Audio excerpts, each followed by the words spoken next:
Andy in the attic here on another Tuesday with a Tuesday rant. Regression to cause. This is very common with hypnotherapists across most hypnotherapy schools. And the notion is this, that the reason people have problems now is because of things happen in their past. And I find the same thing with dogs, actually.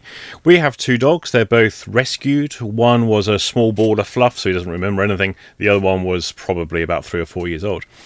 And dog walkers like to have conversations with other dog walkers, especially about, oh, what type of dog is that? Oh, because he's a mixed breed. There's no such thing as a mongrel.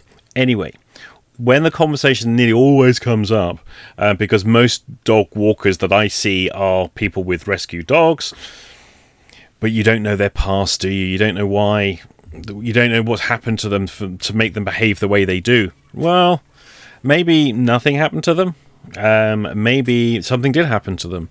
But also, maybe the reason some have behavioral problems has got nothing to do with what happened to them. And I think it's the same thing for people too.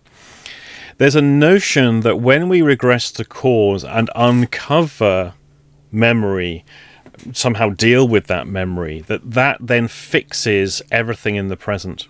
Now, there's plenty of examples where that actually is true, and I know that myself as a therapist. I have plenty of examples of that myself. But here's the thing. Now that becomes, because it has a truth to it, because there is an effectiveness with that, it becomes the grand explanation for everything. And now the assumption can easily be extended to become, well, if we can't find the identifying cause, it's because it's repressed. It's hidden from the conscious mind. The subconscious represses it. And then we're into the territory of recovered memory therapy and all the excesses that came with that. By the way, I've got a speaker booked from the British Forced Memory Society who's going to be talking to the Association for IMT Practitioners. We've got a series of webinars coming up with various guest speakers on fairly lofty topics. They're free to the webinars are free to members. That's what I'm trying to say. The details will be going up on the association website in due course. I've just got to sort out a few logistics of timings for other speakers. But anyway, the forced memory movement, or recovered memory therapy movement, ended up basically diagnosing everyone as being satanically abused, and they can't remember it. And then, of course, other family members go, well, I don't remember that either. That's because they're repressing it too, and everyone's repressing this great big thing. Alien abductees. They have missing time, therefore we uncover what happened in the missing time. Oh my goodness, they were alien abductees. The same dynamics are played out. Now the problem with this, not only does it take therapists and social workers and various other people into the excesses that happened in the 90s, and every now and again there's a resurgence of this kind of nonsense where fairly innocent people get fairly innocent people get accused of abusing. Meanwhile, some of those clients were abused, but now they've been put through various processes that are utterly false, and now it muddies the waters of what actually did happen and so forth. So it's hugely problematic when therapists start playing detective.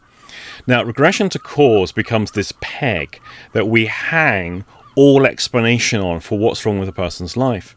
Now, maybe what's wrong with them is there's something wrong with them and it's got nothing to do with their memory. Maybe they would have been the way they are irrespective of whether stuff had happened to them or not. You see, some people are just messed up. And when we go looking into our past, of course we can find stresses. Of course we can find family interactions that were less than ideal and so on. And now that starts to become framed to be something else. Becomes the grand explanation.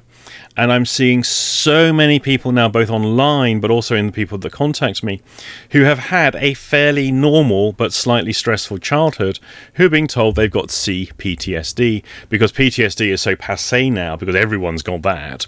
Now they have to have complex PTSD.